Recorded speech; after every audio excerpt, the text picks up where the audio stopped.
Ngayon ang aming minamahal na guro, ang guro ng Satya Sanatan Dharma, ang walang hanggan at ang walang hanggang katotohanan, si Mahesh Shastri Ji ay maghahayag ng pinakamalaking pagbabago sa ating mundo, na kilala bilang pralaya, na malapit ng maganap. Ngunit bago iyon, narito, ipinapaliwanag ni Shastri Ji kung ano ang pralaya, paano, kailan at bakit ito nangyayari. Ito ang pinakadakilang regalo na maibibigay ng Mother Earth sa kanyang mga anak. Walang mas magandang regalo sa buhay na ito. Bago simulan ni Shastri Ji ang mga paliwanag, gusto niyang linawin na ang impormasyong ibabahagi niya tungkol sa pagbabago ng panahon, ang Earth na lumilipat sa deadlock at ang bagong Earth na darating dito, ay hindi makikita sa Google, ChatGPT, o anumang iba pang mga site ng internet. Walang pinakadakilang siyentista, pinakadakilang santo, Mahatma, o napakahusay na iskolar ng mga banal na kasulatan ang nakakaalam ng mga bagay na ito. Walang sinuman sa Earth na ito ang nakakaalam ng mga lihim na ito, ni sinuman sa nakaraan. Sa makatuwid, hindi mo mahahanap ang impormasyong ito sa anumang mga aklat sa agham o sa alinmang kasulatan ng anumang relihiyon. Hindi mo matatamo ang karunungan ng Diyos sa pamamagitan ng pag-aaral ng anumang aklat ng relihiyon sa loob ng maraming taon o sa pamamagitan ng paggawa ng matinding penitensya o sa pamamagitan ng pagsasagawa ng anumang payo ng pinakamatalinong guro sa buong buhay tulad ng yoga, asanas, meditation, mantras, chanting, kirtan, satsang, ardas, namas, pranayam at bi.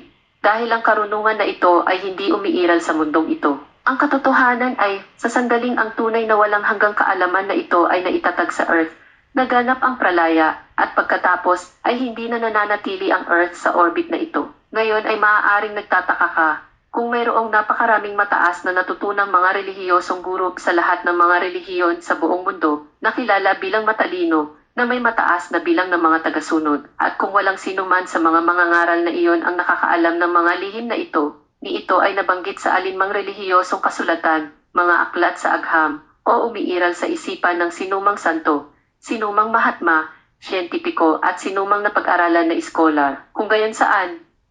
At paano nagmula ang impormasyong ito? Sa isip lang ni Mahesh Shastri Ji, paano masasabi ni Shastri Ji na alam niya ang mga hindi na-access na mga lihim?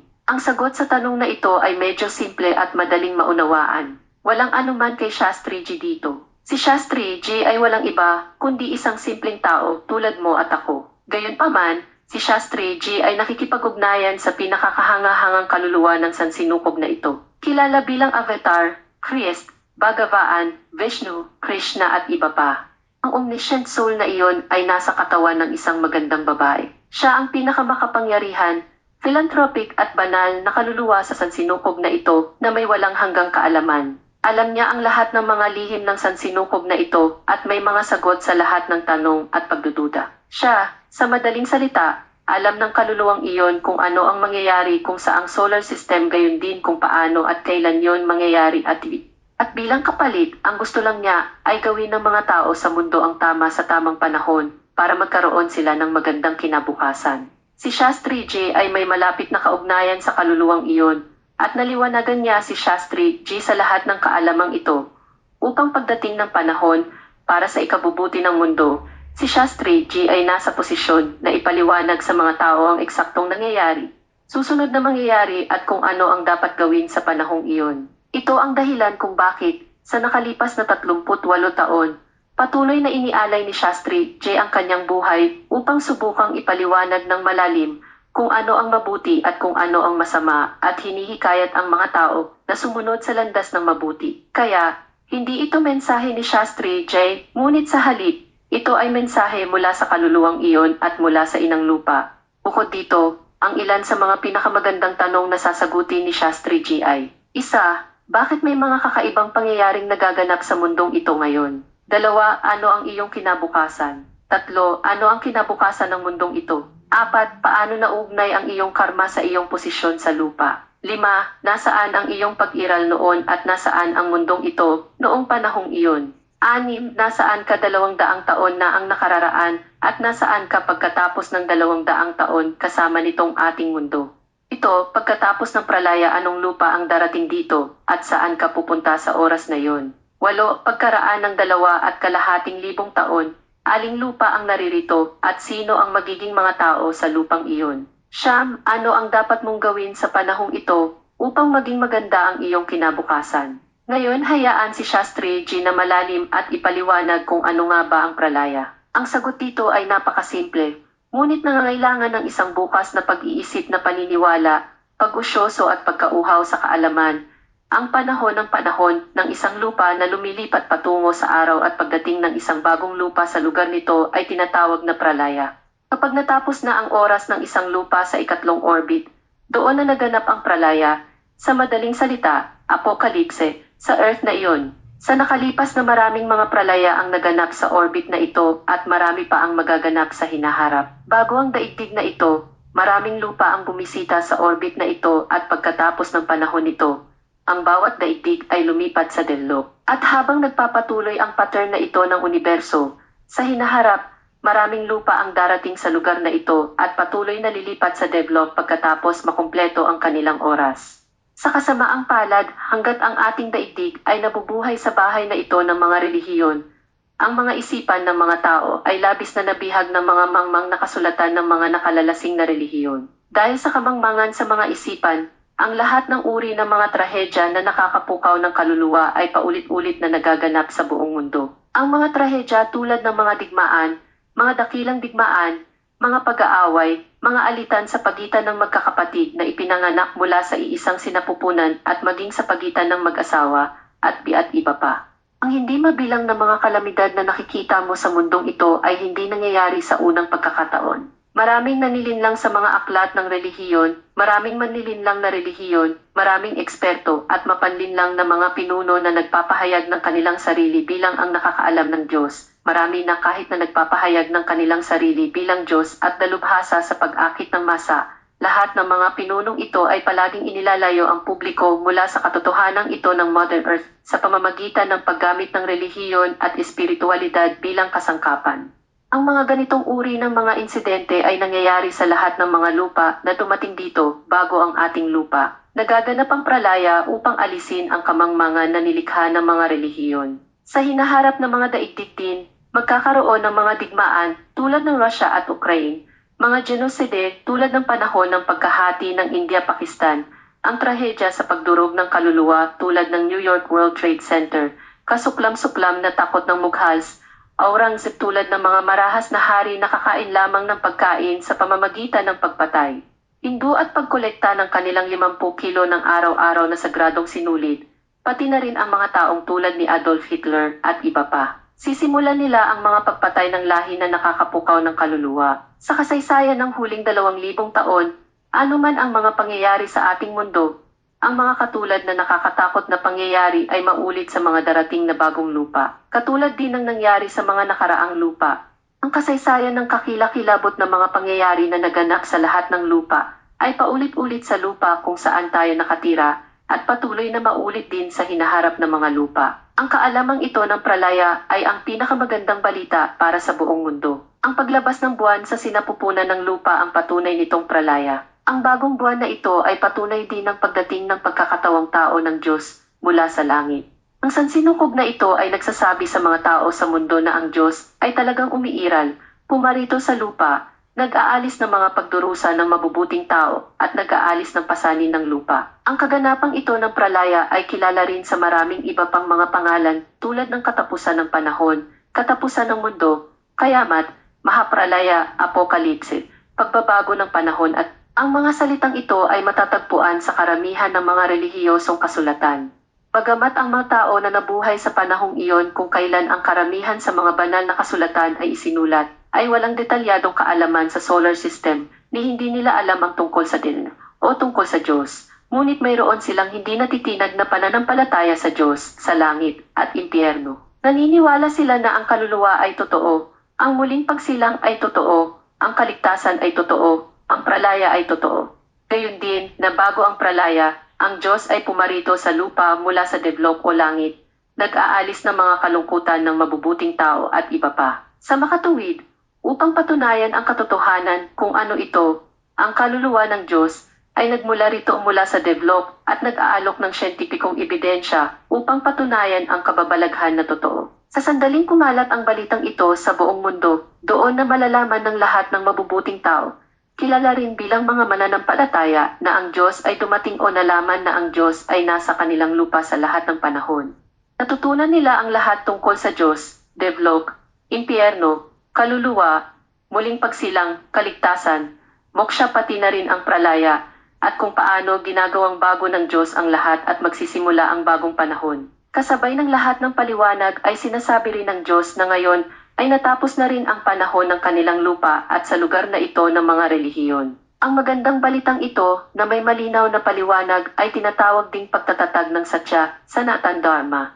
Sa esensya, pagkatapos na maitatag ang Satya, Sanatan Dharma na ito sa isipan ng mga tao, nagaganap ang pralaya. Bago ganap na maunawaan kung paano nangyayari ang pralaya o ang Satya Sanatan Dharma, kailangan mong malaman kung gaano karami ang alam ng mga tao sa ating mundo tungkol sa solar system, Gina at ang koneksyon ng lahat ng ito. Hindi ko na idedetalye kung gaano karami ang alam nila dahil ito ay magiging isang hindi kinakailangang mahabang kwento.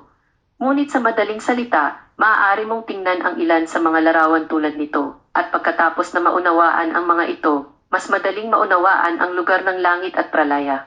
Makakakuha ka ng ilang ideya mula sa mga larawang ito. Sa katunayan, ang mga siyentipiko ay walang anumang ideya tungkol sa kung anong uri ng buhay ang nasa 2 orbit at kung anong uri ng buhay ang nasa ika-negatibo 4 na orbit. Wala silang ideya na ang ating buwan ay ang core ng nakaraang Earth at ang core ng ating lupa ay magiging buwan para sa darating na mundo. Para sa mga tao ng ating planeta na matuklasan ang mga ganitong totoong katotohanan sa kanilang sarili, ay hindi lamang isang milestone, 10 milya bato, ngunit isang 2,580 milyong milestone.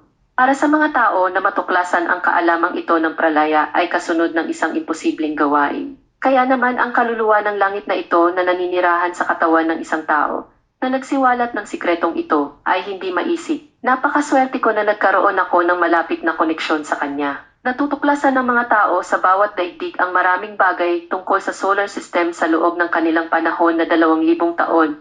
Ngunit higit sa lahat, ang hindi alam ng mga siyentipiko at iskolar ng mga banal na kasulatan sa relihiyon ay iyon.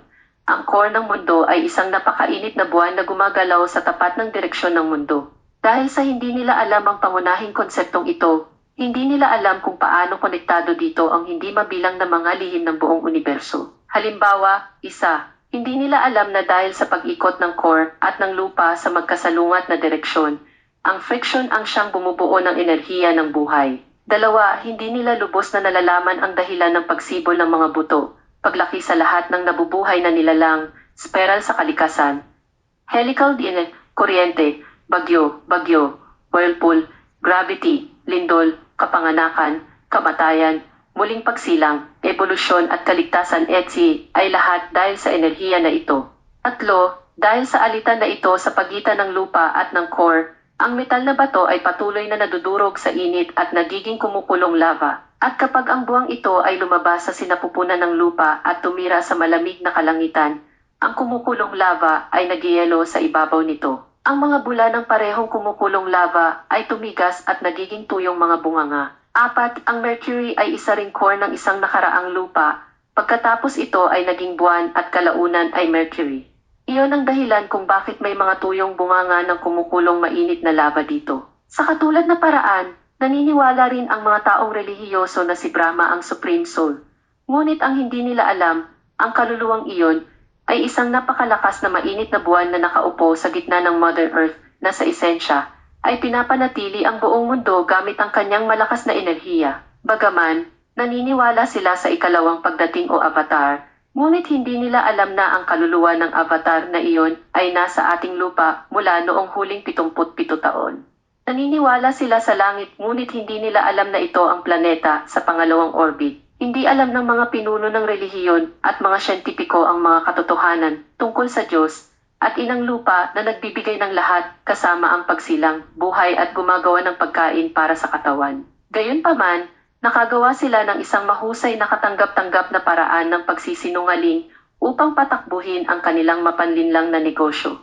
Higit pa rito, binibigyan din sila ng kanilang mga pamahalaan ng pagkilala para sa mga sistematikong kasinungalingan. Sinusunod din ng publiko ang mahusay na itinatag na sistemang iyon sa paaralan, kolehiyo at universidad at Sa pamamagitan ng paggamit ng parehong sistematikong misteryosong kasinungalingan bilang tuol, ang mga pinunong ito ay nananatiling matagumpay sa pagtatago ng katotohanan tungkol sa Mother Earth sa loob ng 50 hanggang 100 taon. Ang publiko ay walang taros na sumusuporta sa mga kasinungalingan, kaya walang pagkalas sa kadena. Isipin na lang na ganito, lahat ng makapangyarihang pinuno sa larangan ng mga relihiyon, agham at ay itinago ang katotohanan ito tungkol sa inang daigdig mula sa publiko at panatilihin silang malinlang sa pamamagitan ng pagtuturo ng mga kasinungalingan ng daang taong gulang na impormasyon sa panahon ng bato. Ayaw nilang sabihin ang katotohanan tungkol sa karta, na Diyos at Darta, na inang lupa, dahil sa kakulangan ng kaalaman ng dalawang ito, at ang katotohanan ito ang pundasyon ng mundo, patuloy na sinusuportahan ng publiko ang kamangmangan. At dahil sa katanyagan na ito, napapanatili ang halaga, reputasyon, kasaganaan, kagalakan at pamumuno ng mga pinunong ito. Ganap na tinatangkilik ng mga pinuno ang kanilang maharlikang buhay, samantalang dahil sa kanilang kasakiman, ang mga karaniwang tao ay naharap sa maraming problema araw-araw.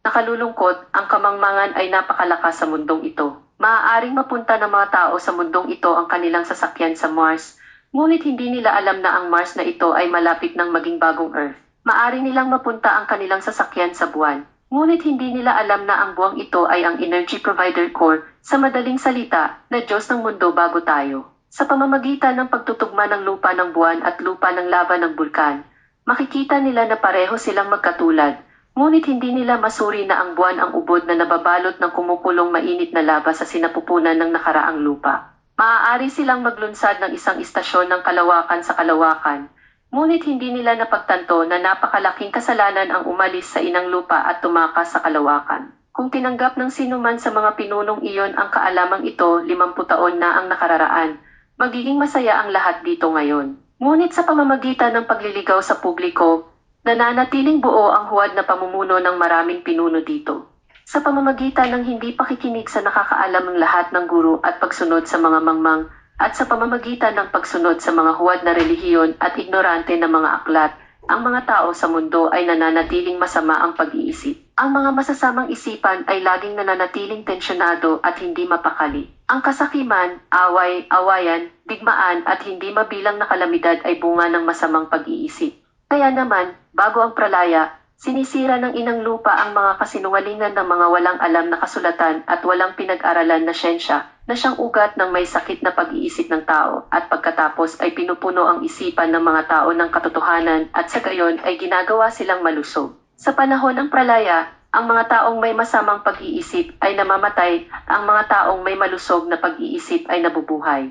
O sa madaling salita, ang mga taong gumagawa ng tama ay pumupunta sa deadlock kasama si Mother Earth, at ang mga gumagawa ng maling bagay ay nananatili. O maaari ding sabihin na ang mga naniniwala sa Mother Earth ay nakakamit ng kaligtasan, at ang mga naniniwala sa huwad na relihiyon ay nagsisimula sa isang bagong primitive na buhay sa darating na bagong lupa na may mga bagong relihiyon at mga bagong problema. Ibig sabihin, ang mga gumagawa ng tama ay pinagpapala samantalang ang matigas ang ulo, mayabang at mga hangal ay hindi pinagpapala. Maraming malalaking negosyo ng mga relihiyon at agham ang tumatakbo sa pundasyon ng kasinungalingan. Kung paanong ang mga siyentista ay walang alam tungkol sa mga kamanghamanghang lihim na nilikha ng kaibuturan ng lupa at mismong lupa, sa parehong paraan ang mga mangangaral ng mga relihiyon ay wala ring alam tungkol sa mga lihim na nilikha ng Diyos at ng inang lupa. Wala sa kanila ang kahit 0.01% kaalaman tungkol sa walang hanggang kaalaman ng Diyos at inang lupa. Ngayon ay itatanong mo, kung hindi nila alam kahit 0.01% ang katotohanan tungkol sa Diyos, kung gayon bakit ang pulutong ng libo-libo at milyon-milyon ay pumupunta upang makinig sa kanila? Paano sila naging sikat? Paano umuunlad ng husto ang mga huwad na negosyo? Paanong ang mga taong walang alam tungkol sa katotohanan ay nag-aangkin na sila ang nakakaalam ng katotohanan at nakakakuha ng napakaraming tagasunod? Ilang walang hiyang negosyante ng malalaking kulto dito ay nangangako sa kanilang mga tagasunod maging si Moksha pagkatapos ng kamatayan. Habang wala silang ideya na pupunta si Moksha sa dalawaan ni orbit, maraming tao dito ang nagpapahayag ng kanilang sarili bilang Diyos, pagkatapos ang kanilang negosyo ay umunlad ng mas mabilis. Ang mga relihiyon ay nabuo dito sa ngalan ng Diyos, at malalaking panlilinlang ang nangyayari sa ngalan ng relihiyon. Sa pamamagitan ng pangako sa kanila na tuparin ang kanilang pangangailangan, kasakiman at moksha, ang mga pinuno ay nagpapatakbo ng isang malaking negosyo ng pagbabalik loob sa relihiyon at nakikibahagi sa gawain ng pagpapalawak ng kanilang imperyo. Ang pananaw at layunin ng mga pinunong ito ay makuha ang makapangyarihang upuan ng pamamahala. Ang mundo ay nagdurusa sa kakilakilabot na sakit na ito ng kamangmangan at relihiyon. Bago ang pralaya, upang alisin ang sakit na ito sa pamamagitan ng pagbubunyag ng katotohanan tungkol sa lupa ay tinatawag na pagtatatag ng Satya, Sanatan Dharma. Ang mga nalinlang na tao sa pangalan ng Diyos at moksha ay lubhang naligaw ang landas, wasak ang utak, at lahat sila ay nananatiling nakulong sa web ng kasinungalingan. Ang kasinungalingan at kamangmangan ay isang kakilakilabot na sakit sa katawan ng Mother Earth. Sila ang ugat ng lahat ng uri ng problema at kalungkutan. Hindi man lang alam ng mga ordinaryong tao kung gaano sila kahirap na dinaranas at kung gaano sila kabalisa dahil lang sa pagsunod sa kasinungalingan. Maraming kalamidad ay dahil lamang sa kanilang pagsunod sa huwad na relihiyon. Ang paghawak sa isang kasinungalingan ay isang kakilakilabot na mapanirang psychopath. Kaya naman kailangang tapusin ang sakit sa pag-iisip na ito bago ang pralaya, ngunit walang sinuman sa planetang ito ang may lunas para sa epidemya ng kabaliwan sa relihiyon. Ito ay kapag ang pag-usyoso ay pumupukaw sa isipan ng mga tao, at ang pag-aaral tungkol sa kung paano nagmumula ang kaalamang ito mula sa panlabas na mundo, ay ginagawang mas kawili-wili ang balitang ito ng pralaya. Ngayon ang kaganapang ito ay magaganap, kaya naman napakahalaga para sa iyo na malaman kung ano ang mangyayari sa iyo pagkatapos nito. Maraming tao ang nag-iisip na kung ano man ang mangyari sa lahat ay mangyayari din sa akin. Hindi naman ganoon. Mag-iiba ang kinabukasan ng bawat isa. Kalimutan ang tungkol sa pagkakaiba-iba ng buhay sa langit at impyerno. Iba-iba ang swerte ng lahat sa mismong lupa. Tulad ng makikita mo, may nakaupo sa trono ng hari habang ang ibang tao ay minamasahe ang kanilang mga paa. Ang isang tao ay isang milyonaryo, samantalang ang iba ay walang pera upang bumili ng isang beses na pagkain. Ang lahat ng ito ay bunga ng sariling desisyon na ginawa sa oras ng pralaya. Kaya naman kahit anong desisyon ang gagawin ng isang tao, iyon ang magiging kapalaran niya. Ano man ang iyong desisyon, iyon ang magiging kinabukasan mo. Sa oras ng pralaya ang iyong kinabukasan ay nasa iyong mga kamay kaya huwag mong sisihin ang Diyos sa anumang sakit o pagdurusa sa iyong buhay. Para dyan, kailangan mo munang matutunan kung ano ang mangyayari sa mundong ito pagkatapos ng pralaya. Dahil nakatira ka sa mundong ito at inuubos mo ang pagkain ginawa niya. Kahit na parang fetus ka sa kanyang katawan at sa totoo lang, bahagi ka ng katawan ng ina. Ano man ang himalang mangyari sa inang Earth ay mangyayari din sa iyo. Kung mananatili kang isang tagasunod ng mga ignorante o huwad na mga kontratista ng moksha o kawalang hanggan na hindi man lang nakakaalam na si moksha nga ang pangalawang orbit, kung gayon ikaw ay pagkakaitan ng mga kahangahangang himala ng inang ito. Nasa iyo kung mananatili sa mga pinuno ng mga ignorante na relihiyon o sasama sa pagbabago ng Mother Earth, sundin ang mapanirang relihiyon o sundin ang Satya Sanatan. Gayon ang lahat ng mga bahay ng kasinungalingan ay masusunog sa abo. Nilinaw ng Diyos sa lahat na ang bahay na iyong tinutulugan ay susunugin at sinasabi rin kung bakit, paano magsisimula ang apoy at kung ano ang dapat mong gawin sa oras na iyon para sa iyong ikabubuti. Umalis sa hawakan ng anumang relihiyon, libro, pari, kerigo, guro o kontratista ng moksha. Alamin ang katotohanan ng mga plano ni Ina at isaalang-alang ang taong nagsasabi ng katotohanan ito bilang isang guro o isang guro. Kung gusto mong magkaroon ng magandang kinabukasan ang iyong mga anak at mahal sa buhay, para maging malusog ang kanilang pag-iisip, hilingin sa kanila na matutunan ang mga tamang bagay mula sa tamang guro. Liwanagin din ang lahat ng iyong malapit at mahal sa buhay at hikayatin silang matuto tungkol sa batas ng inang lupa. Ang mga mananatiling tagasunod ng kanilang mga mangmang na mga ngaral ay hindi maunawaan ang malinaw na mensaheng ito ng kanilang sariling Diyos, ng kanilang sariling inang lupa, kahit na matapos basahin at panoorin ang mga malinaw na video na ito. Dahil ang kamangmangan at kaalaman ay hindi maaaring manatili sa isang isip. Ang kasinungalingan at katotohanan ay hindi mabubuhay sa iisang lalagyan. Ang mga inosenteng isipan ng sangkatauhan ay maaaring punuin ng basura o katotohanan. Sa katotohanan ang pag-iisip ay umuunlad, lumalawak, at nagiging malawak Samantalang sa mali ito ay nagiging makitid at lumiliit hanggang sa maliit. Ngayon ang mga palasyong ito na gawa sa kasinungalingan ay mawawasak. Kung ikaw ay nag-iisip o nagbabalak na umalis lamang ng bahay kapag ang mga kislap ng apoy ay makikita, iyon din ay mabuti. Ngunit pagkatapos ay ikaw ay pagkakaitan ng paglilingkod sa iyong inang lupa. Mapapalampas mo ang pagkakataong gisingin ang natutulog na mga anak ng ina. Sa katunayan, nagsimula na ang mga spark. Ang pagbabago ng klima, pag-init ng mundo, mga lindol, at hindi balansing panahon at ay pawang mga spark na mga senyales ng babala para sa malaking pagsabog. Nakalulungkot, ang mga makasariling malalaking negosyanteng ito na may kasakiman sa kanilang isipan ay hindi pinapayagan ang katotohanan ito ng Mother Earth na ilantad sa publiko. Dahil sa sandaling malantad ang katotohanan ito tungkol sa Mother Earth, magwawakas ang istruktura ng negosyong gawa sa kasinungalingan. Ang lahat ng kaluwalhatian ng mga lider sa politika sa paglalakad sa pulang karpet sa mga 5-star hotel sa pamamagitan ng pagtitipon bawat taon sa ngalan ng pagbabago ng klima ay magwawakas. Ang maharlikang buhay ng mga pinuno ng relihiyon ay magwawakas din kapag ang kanilang mga lihim ay nalantad sa mismong buhay na ito habang sila ay nabubuhay. Sabi ni Shastri J, ang aking personal na mensahe sa mga pinunong ito ay, kayong mga pinuno ng relihiyon at agham, ay hindi dapat itago ang katotohanan ito tungkol sa Mother Earth sa loob ng mga dekada. Ginagawa ka lang ng publiko na kanilang guro o pinuno sa pag-asang gagawa ka ng tamang desisyon sa tamang panahon upang walang hindi kinakailangang kalamidad na dumating sa kanila. Tungkulin mong sabihin ang totoo.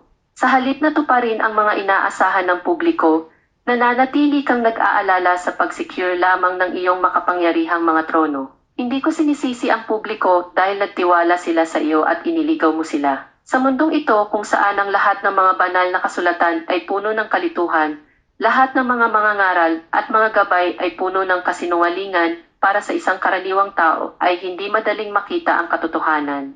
Lahat ng matataas na ranggo na makapangyarihang mga tao kabilang ang kanyang kabanalan, kanyang kamahalan, Sri Maharaji, Sri Jagaguruji, sa Guruji Maharaj, 1,008 Brahma Betaji, kagalang-galang na Pangulo, kagalang-galang na punong ministro, kagalang-galang na obispo, kagalang-galang na rabi, kagalang-galang na imam, kagalang-galang vikar, at iba pa. Ilang beses silang sinabihan ng inang kalikasan tungkol sa pagbabagong ito. Kung noon ay hindi nila naiintindihan, ayos lang. Ngunit ngayon ay tungkulin nilang ipahayag ito ng malinaw na, mga tagasunod ko, hindi ko maintindihan ang balitang ito sa nakalipas na 36 na taon, kaya't patuloy ko itong binabaliwala. Isang mahusay na matalino, kaluluwa ay nasa mundong ito, ang kaluluwang iyon ay nabubuhay pa rin sa isang buhay na katawan ng tao. Ipinaliwanag niya na mayroong isang napakainit na buwan sa gitna ng mundong ito na handang lumabas at manirahan sa malamig na kalangitan lumapit sa araw at isang bagong daigdig ang handang dumating sa lugar na ito. Kaya naman bago ang pralaya ay nalaman mo ang tungkol sa inang lupang ito na nakakaalam ng lihim na ito at nakakaalam ng libo-libong kahangahangang bagay tungkol sa iyo inay, itigil mo na ang pag-aaway at pag-aaway. Ang isip na puno ng basura ay hindi angkop para dito, kaya naman. Ngayon kung ipapakita mo ang iyong sarili na mabuting anak ng inang ito, magiging maganda ang iyong kinabukasan.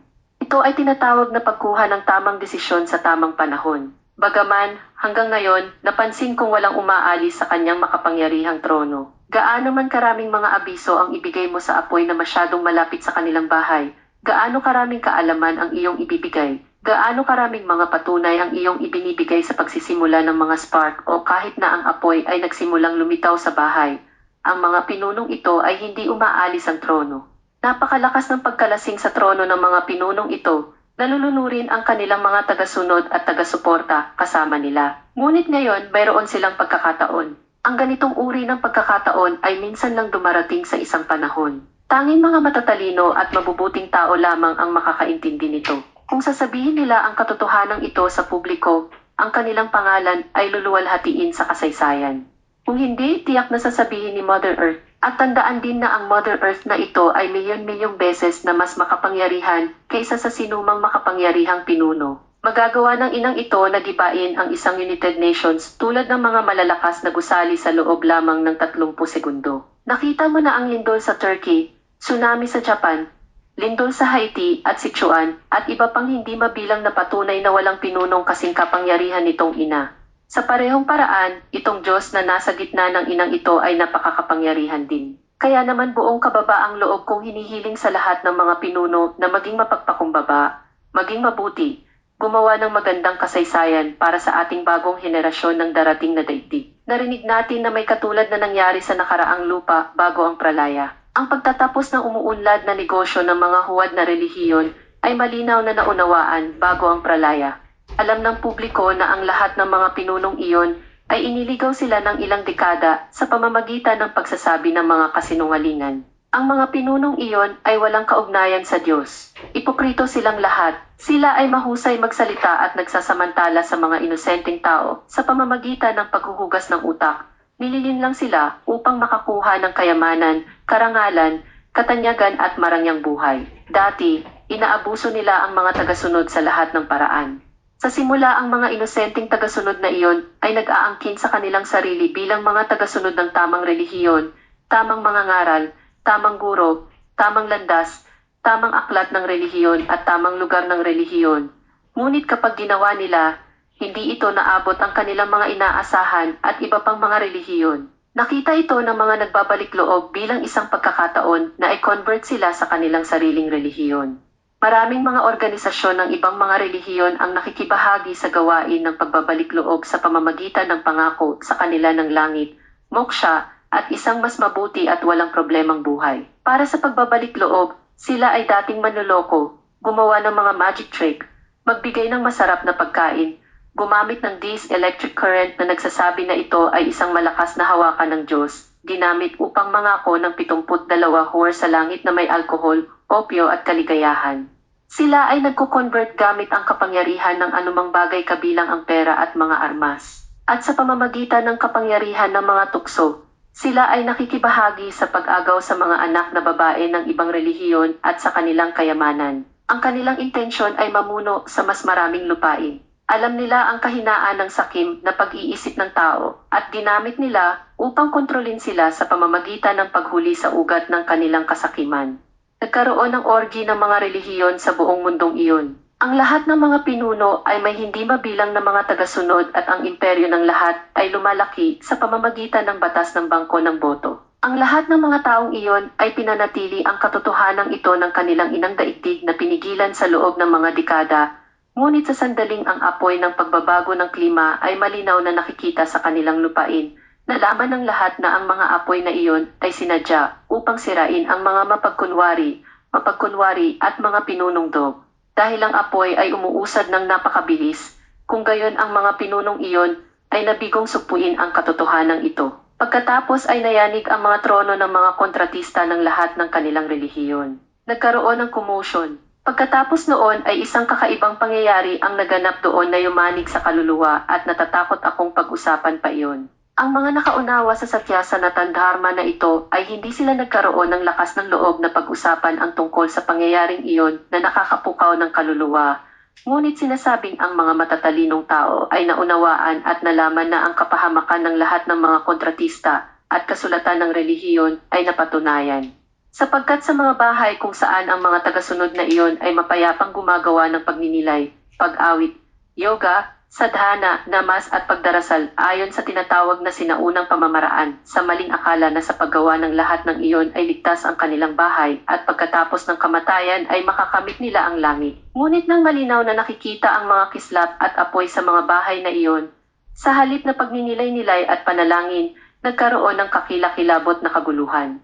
Nakita ng mga tagasunod na ang mga kontratista ng langit at ang mga relihiyosong aklat na iyon ay hindi kailanman nagsabi sa amin na magkakaroon ng isang mapangwasak na sunog sa pagbabago ng klima. Nayanig ang mundong iyon. Ang lahat ay namangha nang malaman ang tungkol sa mga sikreto ng mainit na buwan na nasa sinapupunan ng kanilang lupa. Ang kanilang tunay na Diyos ay nagpunta doon, sinabi ang lahat, at ngayon ang napakainit na buwan ay handa nang lumabas mula sa gitna ng kanilang inang lupa. Ngayon, dahil ang parehong enerhiya ay ang pinagmumulan ng lahat ng enerhiya ng buhay at ngayon kapag ito ay wala na doon at hindi na naroroon sa pamamagitan ng kuryente, kung gayon ano ang mangyayari sa libo-libong mga bagay tulad ng mga computer, cellphone, eroplano, satellite, at kung walang buhay, Hindi lalago ang mga puno at halaman at paano magbubomba ang puso ng lahat ng nabubuhay ng walang enerhiya.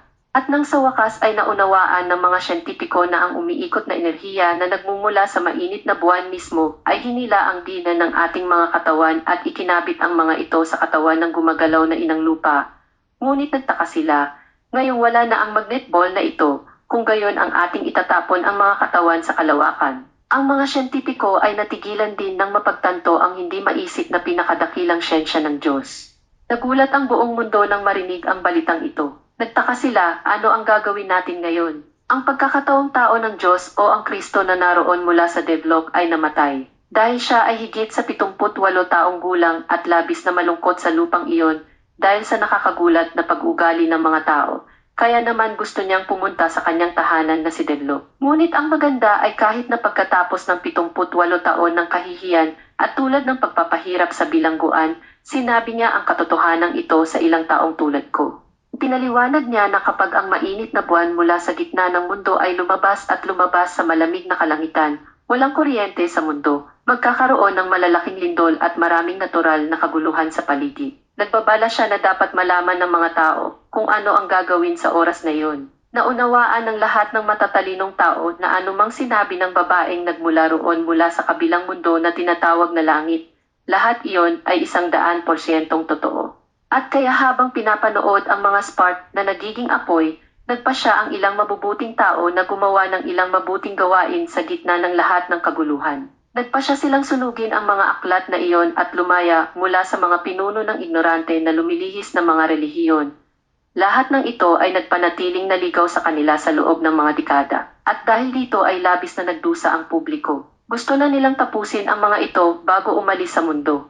Katulad din ngayon, ang lahat ng mga ignorante na pinuno at ignorante na mga libro ay hindi dapat iligaw ang darating na henerasyon ng darating na lupa at ang darating na henerasyon ay hindi dapat dumaan sa mga kaguluhang ito dahil sa mga aklat at pinunong iyon. Kasama ng mga kasulatan ng lahat ng relihiyon, nagpasya silang gawing abo ang mga ito na nagpahirap sa publiko para sa kanilang kasiyahan, karangyaan, kasiyahan, katanyagan at napakaraming kayamanan.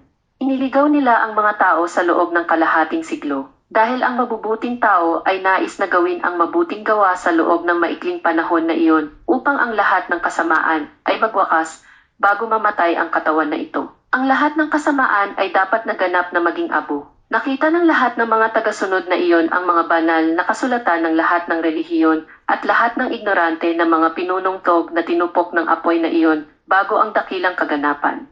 Isang kakaibang eksena rin ang ipinakita ng inang kalikasan sa kanyang mga anak bago ang kaganapan. Ang kahangahangang tanawin na ito ay minsan lang makikita sa isang panahon. Masiyahan sa panunood nito at maging masaya na malaman na ang Mother Earth na ito ay talagang napakalakas. At ang Diyos na ito ay lubhang makapangyarihan. Bago ang pralaya ang lahat ng mga huwad na aklat at ang mga kontratista ng kaligtasan ng lahat ng relihiyon ay sinunog at naging abo. Pagkatapos noon ay itinatag ang Satya Sanatan. Ang kaalaman sa pralaya ay napakalakas na nayayanig nito ang lahat ng mga planeta ng solar system at maging ang buong universo. Ang kaalamang ito ay milyon-milyong beses na mas makapangyarihan kaysa sa kaalaman ng anumang kasulatan ng anumang relihiyon at ito ay milyong beses na mas makapangyarihan kaysa sa lakas tao at ang kapangyarihan ng kayamanan ng sinumang milyonaryo na guru. Ang kaalamang ito ay nag-aalis ng pagmamataas ng mga hangal, mga idiots, thugs, egoists at durug-durug sila. Ang karunungan na ito ay naghahayag ng mga kilos ng lahat ng mga mapagkunwari at nagpapanggap at ginagawa silang nakalantad. Inihihiwalay nito ang gata sa tubig at ginagawang malinaw ang lahat. Ang kasaysayan ng mga banal na kasulatan ay maaaring totoo o hindi.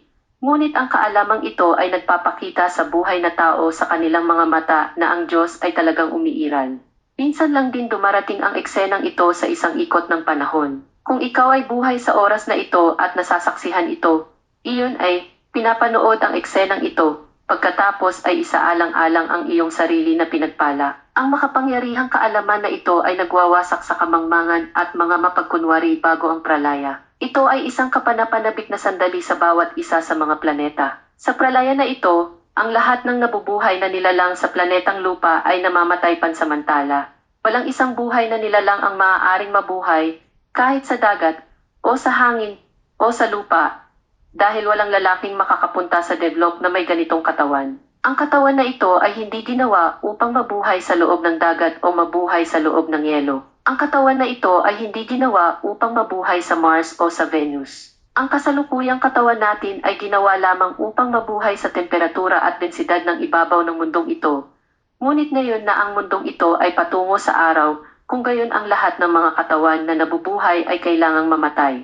Ang mga katawan na nilalayong mabuhay sa Earth ay hindi ginawa para sa temperatura na 850 degrees Fahrenheit habang papalapit ito sa araw. Gayunpaman, mayroong dalawang pagpipilian. Ang parehong mga pagpipilian ay magagamit para sa mga nais kunin ito. Una, upang sundin ang mga patakaran ng inang kalikasan at sa gayon ay makakuha ng isang banal na katawan na mabubuhay sa 850 degree na temperatura. At pangalawa, upang mabuhay sa parehong 57 degree Fahrenheit na temperatura ng paparating na bagong lupa. Ngunit, makinig at unawaing mabuti ang isang mahalagang bagay, na kahit na mabuhay sa 57 degree Fahrenheit na temperatura ng paparating na bagong lupa, kailangan mong mamatay. Kaya naman tandaan na kahit anong opsyon ang pipiliin mo, sa pareho ay kailangan mong mamatay dahil ang kamatayan ang batas ng cycle ng paglikha. Walang makakaiwas dito. Ang pagkakaiba ay ang mga naniniwala sa inang lupa na ito ay pupunta sa deadlock, kasama ang inang ito at samantalang ang mga naniniwala sa mga banal na kasulatan ng mga relihiyon ay muling isisilang sa bagong lupa na may mga bagong kasulatan ng mga bagong relihiyon. Ngunit tandaan, ang mga banal na kasulatan at mga pinuno ng mga relihiyon ay pananatilihin kang malito at malito sa darating na bagong lupa. Pinagkakaguluhan ka nila na mararamdaman mo na parang ikaw ang espesyal, ngunit mawawalan ka ng silbi. Ang mga sakuna ay mangyayari doon gayon din ang nangyari dito. Kaya naman kailangang mangyari ang pralaya para sirain ang kasamaan at lahat ay kailangang mamatay sa pralaya na ito. Walang makakaiwas sa batas na ito ng Mother Earth. Kahit na ang mga nag-iisip na tumakbo sa kalawakan o pumunta sa Mars ay hindi makakaligtas. Ngayon ay makikita mo ang agham ng Diyos ay napakalinaw. Ako ay isang tao ng Diyos. Ako ay nagsasabi ng totoo. Sinasabi ko ang katotohanan na mayroon akong pakikipag-ugnayan sa kaluluwa ng Diyos. Hindi lamang ang mga Earthling, kundi ang lahat ng nabubuhay na nilalang sa Mars, Jupiter at Saturn ay namamatay din dahil lahat sila ay kailangang kumuha ng bagong katawan sa mas mataas na temperatura ng susunod na orbit na mas malapit sa araw.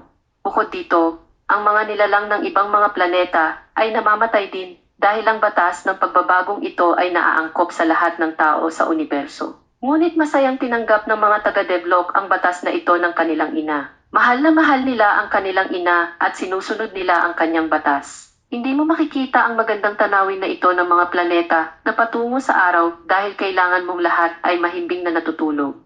Itong inang ito ay magpapawalang malay sa lahat. Ngunit maiintindihan mo ito ng mabuti habang ikaw ay nabubuhay dahil ang mahabaging ina na ito ay lubos na binuo ang iyong mga utak upang maunawaan ito. Ang mga patuloy na lindol na sumasabog sa lupa, pag-init ng mundo at pagbabago ng klima, ang kamakailang pagtuklas ni Professor Song ng Peking University na huminto sa pag-ikot ang core ng mundo. Lahat ito ay ang mga hindi pa nagagawang natural na palatandaan ng patunay ng kaganapang ito. Sa mga patunay na ito, bago mawala ng malay o bago mamatay, madali mong maunawaan ang kahangahangang libangan ng iyong Diyos. At maunawaan mo na ang Diyos na iyong pinaniwalaan, sinamba, ay dumating dito. Sa totoong balitang ito ay lalong unlad ang iyong pag-iisip. Kung gayon, kung tatahakin mo ang tamang landas at pagkatapos ay makakamit mo ang kaligtasan at makakarating ka sa tamang destinasyon. Ngunit sa sandaling makumpleto ang pralaya, pagkatapos ay kunin ito tulad ng isang tao na nagising mula sa pagtulog, ngunit matatagpuan niya ang kanyang sarili sa isang mapaghimalang lungsod.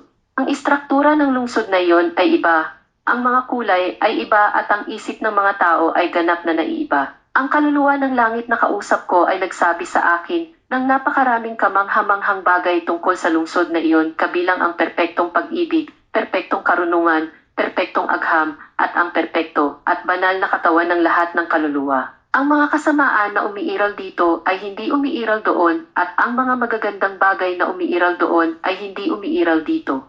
Iyon ang huling hantungan ng ebolusyon, kaya malinaw na ito ay dapat nakamangha-mangha. Dahil kung ang isang primitive cave dweller na lalaki ng 2,000 taon na ang nakaraan ay nagmamaneho ng isang Tesla car na may Wi-Fi smartphone sa ngayon, ang hinaharap ay dapat na mas mahusay kaysa sa kung ano ito ngayon. Kaya naman may ganap na kagalakan pagkatapos nitong pralaya, kung makikinig ka sa ina. Kaya huwag matakot sa kaganapan dahil ito ay magandang balita at oras ng pagdiriwang. Salubungin ito at yakapin. Mamuhay ng magandang buhay. Lumayo sa mga away, lumayo sa galit. Punan ang kaalamang ito sa saradong isipan ng iyong mga mahal sa buhay. Turuan ang iyong mga anak ng mga tamang bagay at gawin silang mahusay. Maging edukado, gawing edukado ang iyong pamilya, gawing edukado ang iyong bansa at mamuhay kasama ng mga edukadong tao. Lumayo sa pag-aalala, lumayo ka sa mga tulisan, lumayo sa mga mapagkunwari, ang panahon ay nagbabago, maglakad kasama ng kalikasan. Saludo ka sa inang lupa na ito at pasalamatan siya tuwing bago kainin ng iyong pagkain. Sa oras ng kaganapan, ang tao ay nakakakuha ng mga hindi pa nagagawang tagumpay tulad ng paggawa ng isang istasyon ng kalawakan, paglapag sa Mars at hindi. Gayunpaman, ang tagumpay na ito ng agham ay hindi isang tagumpay, ngunit ito ay mapanganib na kamangmangan na maaaring dalhin ang mga tagasunod nito sa impyerno. Ang layunin ng pagsilang ng tao ay kaligtasan. Ang pralaya ay ang mapalad na panahon upang makamit ang kaligtasan. Para sa kaligtasan, ang tao ay kailangang matuto ng maraming tungkol sa paglalakbay ng inang lupa sa pamamagitan ng pagtalikod sa ignorante na siyensya at ignorante ng mga relihiyon at pagkatapos ay lumakad sa batas ng ina na kilala bilang panahon. Ang taong lumalakad kasama ng oras ay makakamit ang pagka-Diyos. Ang isang taong sasama sa hangal ng mga relihiyon at mapanlinlang na siyensya upang tumakas sa panahon ay makakamit ang kasamaan. Alam mo kung saang landas ka. Alam mo kung sinusunod mo ang landas ng mga banal na kasulatan o ang landas ng inang lupa. Ang landas kung nasaan ka, ang patutunguhan nito ay ang iyong kinabukasan. Ngayon ay tiyak na mayroon kang malinaw na ideya tungkol sa iyong sariling kinabukasan. Ang kaluluwa ni Devlok na kausap ni Shastri G ay nagpunta rin mula sa mundo ng mga tao patungo sa pagka-Diyos sa pamamagitan ng pagsunod sa batas ng oras kasama ang kanyang inang lupa. Dumaan siya sa Homo sapiens sa mundo ng mga banal na Diyos. Pagkatapos pumunta sa Devlok, ang kaluluwang iyon ay naging maalam at puno ng lahat ng mga bertud. Naaalala niya ang lahat ng nakumpleto ng kanyang inang planeta ng 71.8 na pag-ikot sa paligid ng araw sa orbit ng Saturn. Pagkatapos ay pumasok siya sa orbit ng Jupiter kung saan nakumpleto niya ang 175 rounds. Pagkatapos ay pumasok siya sa orbit ng Mars at nakumpleto ang 1,050 na pag-ikot ng araw. Pagkatapos ay dumating sa orbit ng mga tao at dito rin nakumpleto ang 2,000 panandang pandagdag round. Pagkatapos bago ang pralaya, ang kaluluwa ng Diyos mula sa Devlok ay pumunta sa lupang iyon at ipinanganak sa katawan ng tao at sinabi sa mga tao, "Ako ang iyong tagapagligtas. Ako ang kaluluwa ng iyong Diyos. Mag-ingat, ni pumunta sa Mars o pumunta sa kalawakan. Huwag malinlang ng anumang hangal na relihiyon at huwag manatili sa lambat ng sinumang kontratista ng kaligtasan para sa iyo. Tanggapin ang kamatayan. Pumunta sa Devlok kasama ang iyong ina at tamasahin ang bunga ng iyong mahirap na paglalakbay. Alamin ang batas ng inang kalikasan oras. Kung ikaw ay lumalakad na may natural na oras, ikaw ay magiging Diyos at mula roon, nang walang anumang teleskopyo, makikita mo ang mga taong gumagala sa bagong lupa. Lahat kayo ay manonood mula sa Devlok kung ano ang nangyayari sa bagong lupa. Makukuha mo ang lahat ng kaalaman kung paano ka dinala roon ng iyong inang lupa pagkatapos maglakbay ng milyon-milyong milya mula sa lugar ng Pluto. Malalaman mo kung ano ang nangyari sa iyo sa paglalakbay na ito, kumusta ka sa orbit ni Saturn, kumusta ka sa orbit ng Mars at kumusta ka sa orbit ng lupa. Ilang katawan ang binago mo sa paglalakbay na ito at paano ka nag-evolve at naabot ang Devlok. Magiging trikaldarshi ka rin at magiging eksperto sa paglalakbay sa oras, tulad ng iyong paglipad mula Delhi patungong New York. Ang tagumpay na ito ng kaligtasan ay tinatawag na divine bliss. Ngunit kailangan mong magpasya sa iyong hinaharap habang ikaw ay nabubuhay bago ang kaganapan. Ipinapalagay ng karamihan sa mga tao na ang pralaya ang katapusan ng mundo. Sa katotohanan, hindi ito ang katapusan, kundi ang simula ng pagtatamasa ng mga bunga ng mahirap na paglalakbay. Ito ay isang magandang umaga sa araw ng tunay na kaligayahan. Hindi ito ang katapusan dahil sa sansinukob na ito ay walang bagay na tulad ng katapusan. Mayroon lamang pagbabago at iyon lang. Ang pagbabago ay pare-pareho at palaging para sa pagpapabuti. Sa kung ano ang tinutukoy mo ang wakas ay talagang simula ng isang bagong himala. Walang ganoong tinatawag na wakas sa halip ito ay isang magandang pagbabago. Ang isang bagong araw ay maaari lamang magsimula pagkatapos ng isang gabi. Ang tagsibol ay maaaring magsimula lamang pagkatapos ng katapusan ng taglagas. Ang kamatayan ang pinto sa mas mabuting pagbabago at ang ebolusyon ay nangyayari lamang sa pamamagitan ng proseso ng pagbabago. Ang pagbabago ay nangyayari dito bawat sandali ng bawat araw. Oo, tiyak na sa pagbabagong ito ang lahat ng kasamaan ay magwawakas at iyon din ang dapat mangyari. Ang katotohanan ay maitatag lamang pagkatapos ng mga huwad na relihiyon. Ang mga ahente ng Diyos, ang mga kontratista ng kaligtasan, ang mga masasamang loob, manloloko at manlilinlang na ito ay dapat nawakasan. Ang pralaya ay isang panahon sa ikot ng paglikha kung saan inaalis ng inang lupa ang kanyang mga anak sa lahat ng kasamaan at inilalagay sila sa kanilang destinasyon.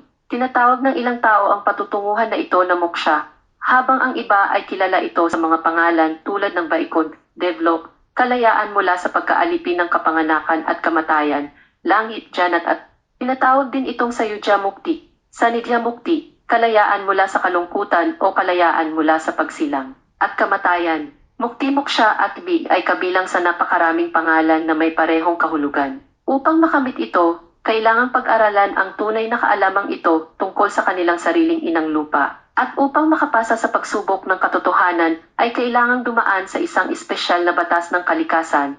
Ngunit sa kasamaang palad, ang mga pinuno ng karamihan sa mga relihiyon dito ay nililinlang ang kanilang mga tagasunod na makakamit lamang nila ang moksha kung susundin nila ang kanilang maling pamamaraan.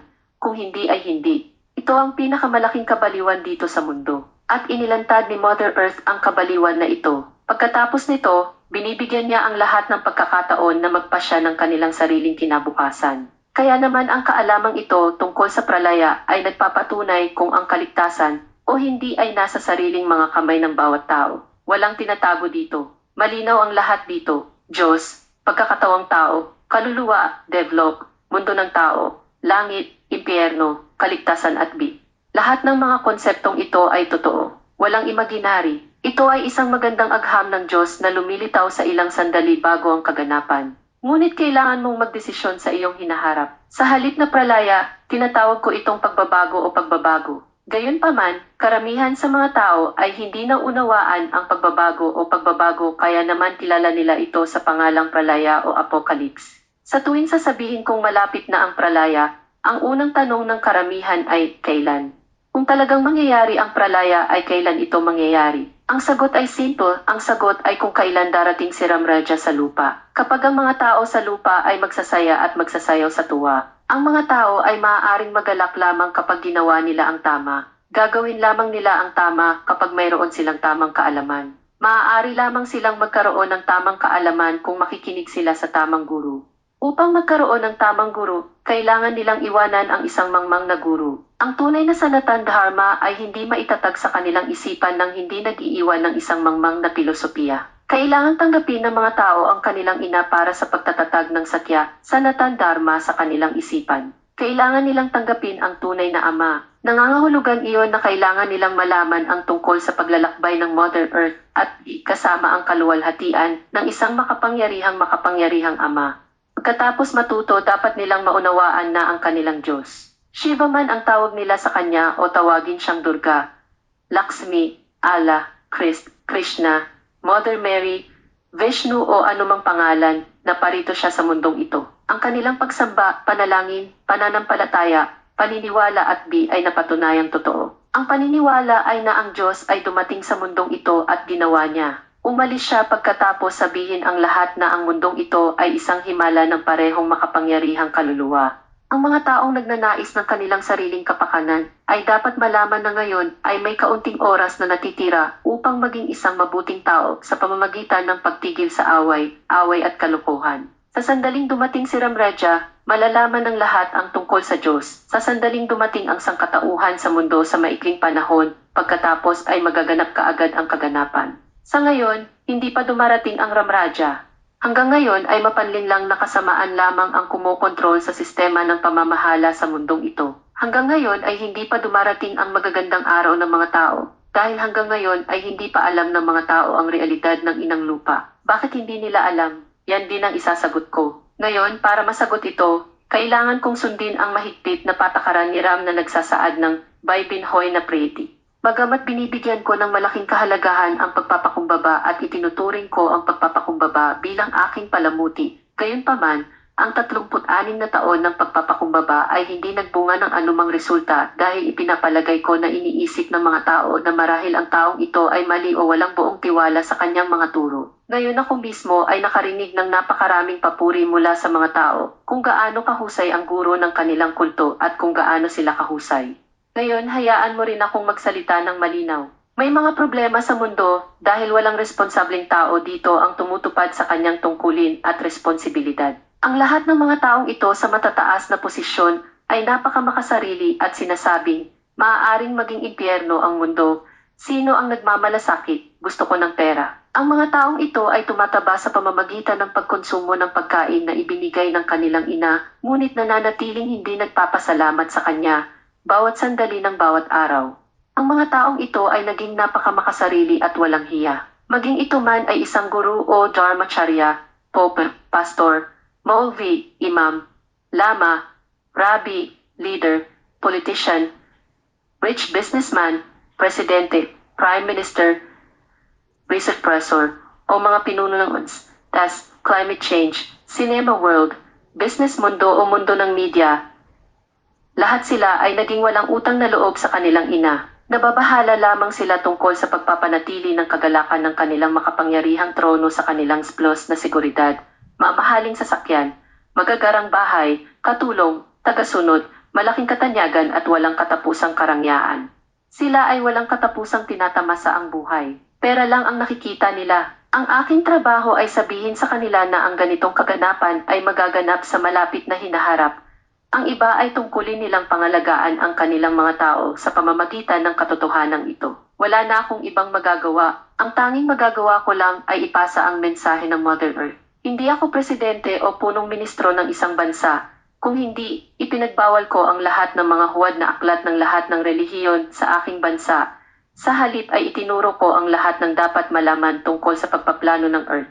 At ibabalik ko sana ang aking mga tao sa kanilang orihinal na relihiyon ng kanilang mga ninuno na kilala bilang Satya, Sanatan Dharma o ang walang hanggan at tunay na katotohanan. Sa gayon, nagdulot sana ako ng kaligayahan sa mukha ng aking mga tao. Sa pamamagitan ng pagtuturo ng katotohanan ito, ang pagkakaroon ng lahat ng maling libro ay otomatikong maaalis. Hindi ako kahit isang sikat na guru, kung hindi, sasabihin ko sa lahat ng aking mga tagasunod na ang kaluluwa ng Diyos na nagpapatakbo sa kansinukob ay dumating sa mundong ito mula sa delok. Ngayon, ikabit ang iyong seatbelt at alamin ang tungkol sa Mother Earth. Gawin ang tamang bagay sa tamang panahon at gumawa ng mabuti sa iyong sarili. Si Shastri J ay hindi man lang pinuno ng media, kung hindi ay ipinalaganap ni Shastri J ang katotohanan sa paraang mawawala na sa lupa ang mga kasinungalingan at isang sinag ng pag-asa ang bumangon sa buhay ng 8 bilyong tao sa mundo. Si Shastri J ay hindi kahit na ang ministro ng edukasyon.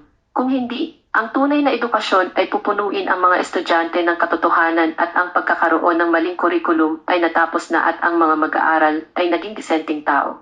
Magiging makabayan sana sila sa bayan at mabuting anak sa ina. Si Shastri J ay hindi kahit isang siyentipiko. Kung hindi, sasabihin niya sa mga tao ang tungkol sa mainit na buwan na handang lumabas mula sa sinapupunan ng lupang ina at manirahan sa malamig na kalangitan, pag-alis ng mundong ito sa orbit ng langit, pagdating ng isang bagong lupa sa lugar na ito na may kumpletong paliwanag. Itinatag sana ni Shastri J ang katotohanan sa pamamagitan ng pag-alis ng mga maling akala sa lahat ng relihiyon at gagawing masaya at payapa ang mga tao sa mundo. Simpleng tao lang si Shastri J at alam niyang may utang na loob siya sa nanay na ito, kaya naman sa pag-aalay ng buhay ko sa inang ito, sinisikap niyang sabihin sa maraming tao hanggat maaari na may malaking pagbabagong darating. Lahat ay magiging bago, tulad ng bagong Mercury, bagong langit, bagong buwan, bagong lupa, bagong Mars at Venus. Itinuro sana ni Shastri J ang lahat ng sikreto ng sansinukob at sinabi iyon para sa ikabubuti mo na tanggapin ang Mother Earth bilang iyong ina.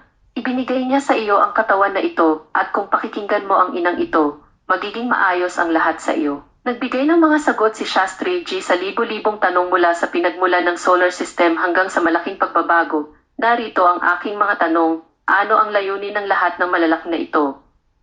Lok Sabha, Vidhan Sabha, mga research institute, NASA, ISRO, USS, mga templo, moske, gurdwara, simbahan, sinagoga, hukuman, paaralan, kolehiyo, universidad, research center, mga gusali ng United Nations at para saan sila umiiral.